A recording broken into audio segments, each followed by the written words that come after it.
certainly we're disappointed that we didn't win today and have an opportunity to advance on. But I'd first like to congratulate Florida State. They have a very, very good ball club and well coached, and they deserve to win today. The game came down to they were very, very opportunistic. First and foremost, Dorsey was outstanding. I think he was the best that he's been in weeks, and really commanded multiple pitches. Was pitching on our right-handers, and he settled in and pitched a terrific ball game. And then certainly, we all talk about it here that to win in Omaha, it's individual moments, individual players that rise up. And, their left fielder certainly put two good swings on the ball. And, they capitalized. In the inning where they scored 4 runs, there were 2 outs, nobody on, and we didn't make a catch in right field. And they opened it up and were very, very opportunistic. And, we had our chances, and sometimes we capitalized on it, but just didn't capitalize on it enough. I feel for Joe Savino. We wouldn't be here without Joe Savino. And when Jay got injured and Joe came in, we all have a lot of confidence in him. And they just had a great approach against him with 2 outs and capitalized on it. So all that said, it doesn't take away from the season that we had. It always happens. Once you get to the postseason, everybody ends their season with a loss, and until and other than the national champion, and that's the way it works. And today it was us, and we'll deal with that and move on. But it doesn't take away of how proud I am of the young men that wear our uniform and how they fight and compete every day and represent themselves, their family, and this baseball program. They represent it with class all the time. They play the game the right way. And sometimes the game can be tough and cruel to you, like it was this weekend, but doesn't take away from the season that Virginia baseball had and who we will be moving forward. Coach, thank you very much. We'll open questions for the student athletes right here. Jeff White, VirginiaSports.com. Jay, what happened? How did you re-injure yourself, and how much did that affect you in the part of the game you continued? Yeah, just, freak accident, I guess. Felt fine, felt great, feel great now. Just something that happened, and, I really don't know how to explain it. Just,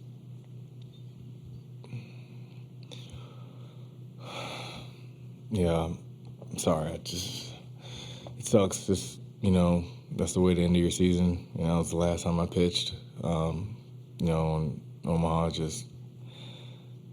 I couldn't tell you what really happened. Just, I guess, like I said, a freak accident. Feel great now.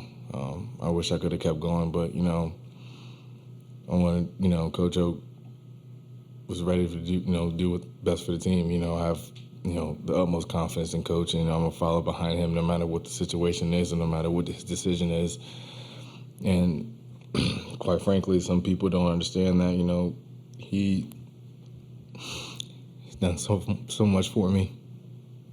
And it just sucks to see sometimes people downing that man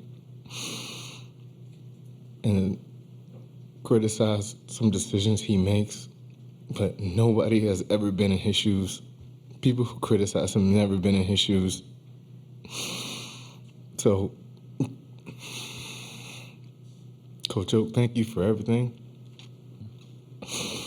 I wish, things would have turned out different, obviously, here, but like I said, people don't understand. People think it's easy to get to Omaha. People think it's easy to win in Omaha. And what some people put Coach Oak through, what we put Coach Oak through, and how he handles us, it's hard. It's hard. And nobody else understands that but us. So whatever decisions he makes going forward, I just ask y'all to please be behind him because I promise you it's the right one. We'll go right here.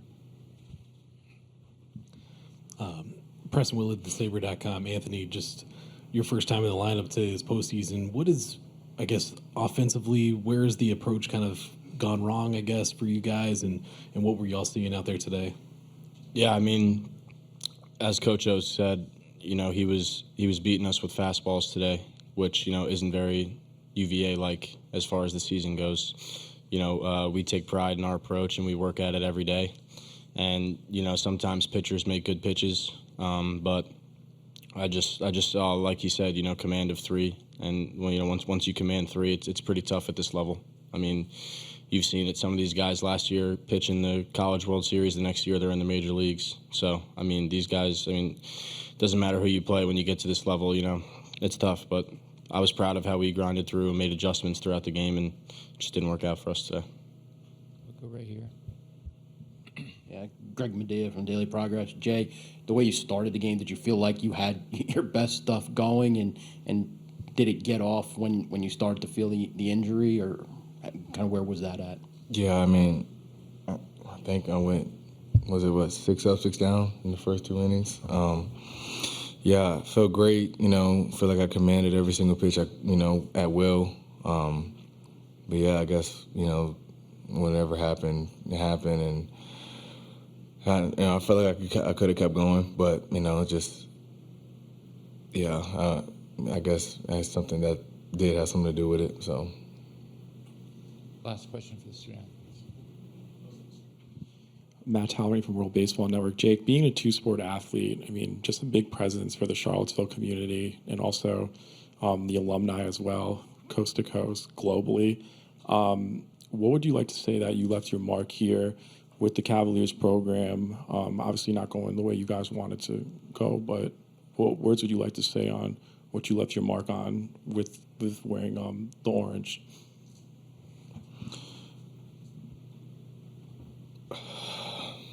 Yeah, Coach Bronco Mendenhall, Coach Tony Bennett, and I was Coach Oak. These past 3 years, I just want y'all to know that, I gave y'all everything I had on the field, off the field, in the classroom.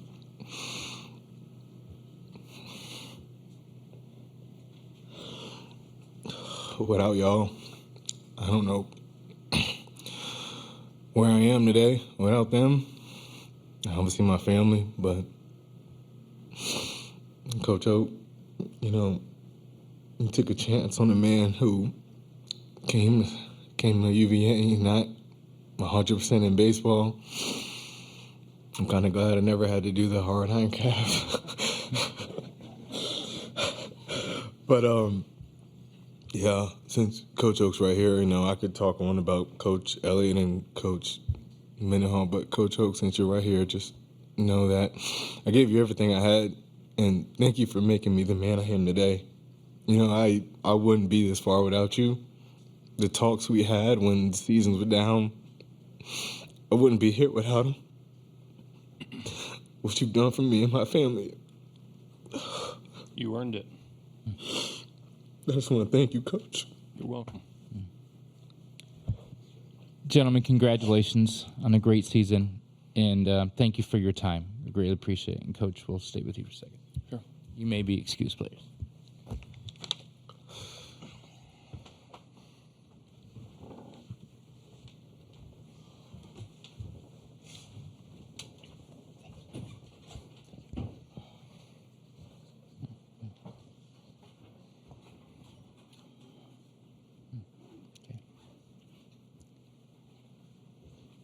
Jim, we'll start with the coach and questions for the coaches.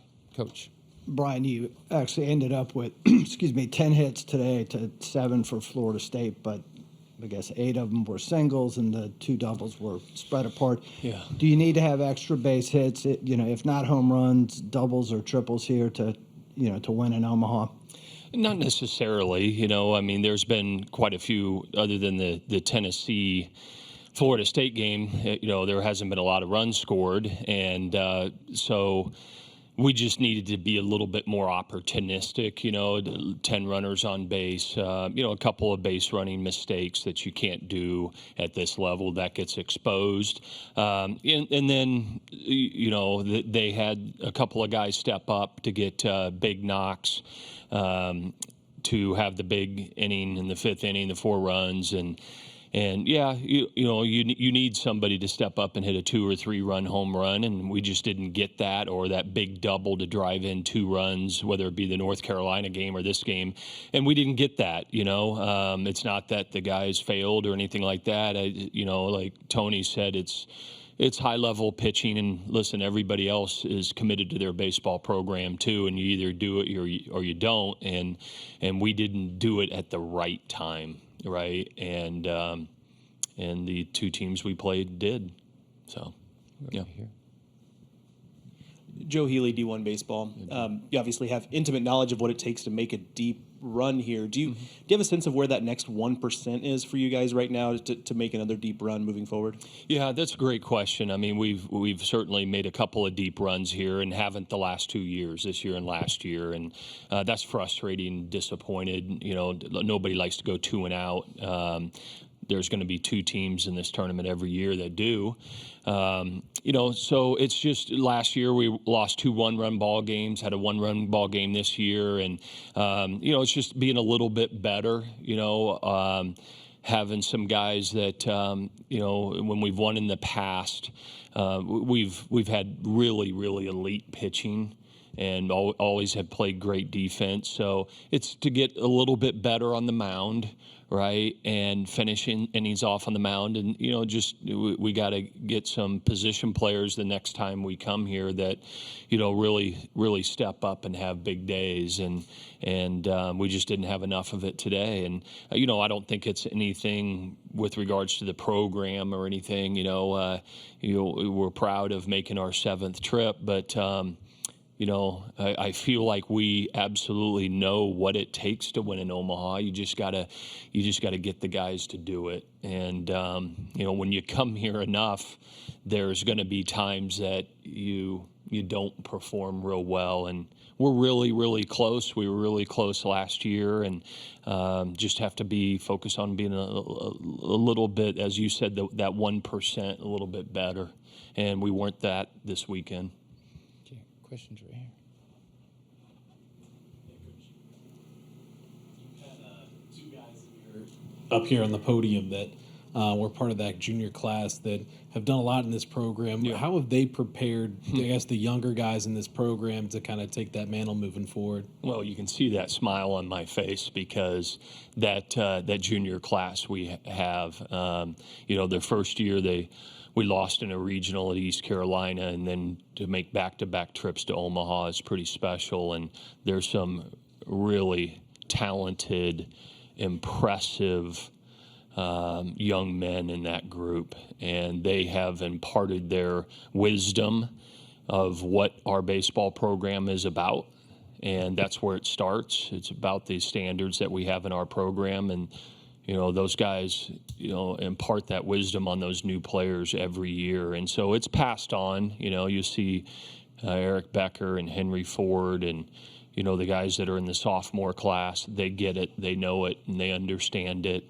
And that's because of the groundwork that junior class has laid. I don't know which ones of them will be back next year. We'll find that out in July.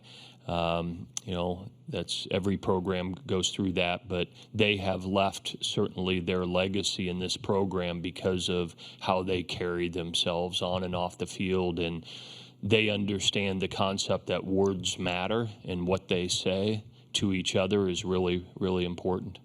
Yeah, great.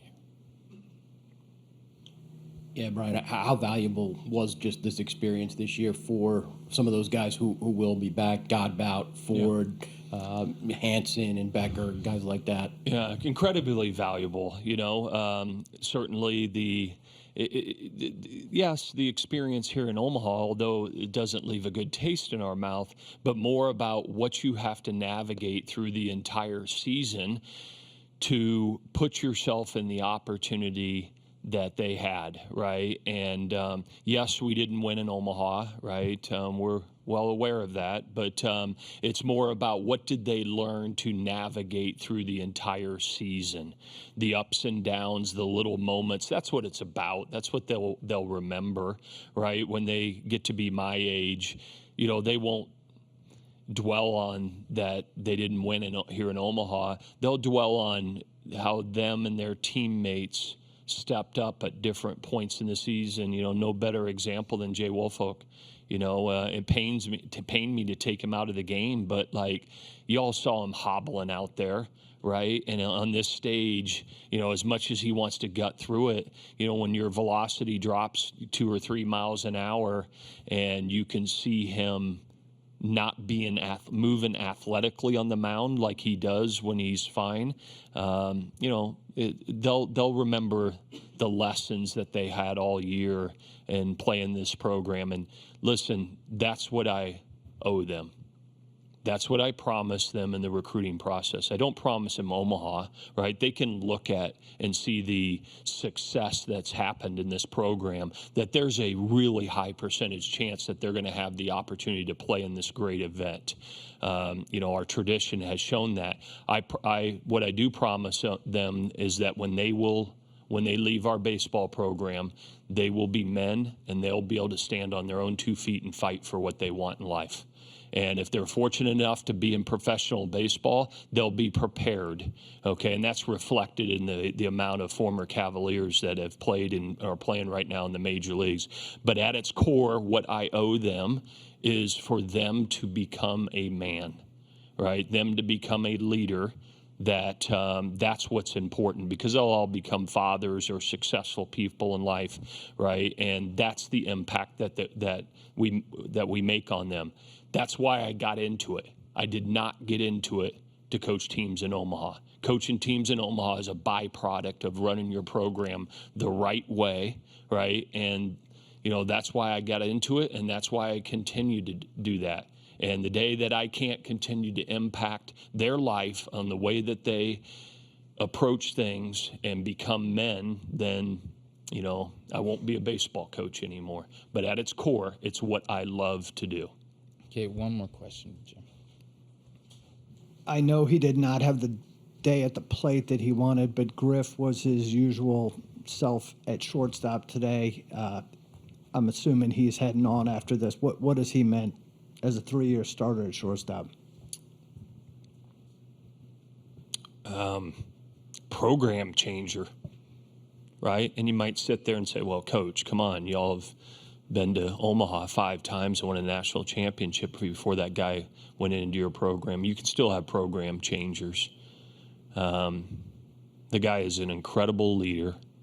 He's an incredibly impressive young man, plays the game even keel, elite level shortstop. He's the guy when you're starting to stray a little bit, he brings him back in, and that's special. Right, we're going to miss him.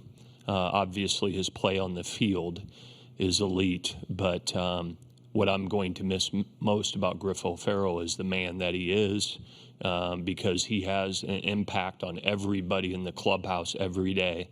And candidly, he impacted me because of how he goes about his business. And, you get an opportunity in coaching to coach some really, really special young men, and Griff O'Farrell is absolutely one of them, no question.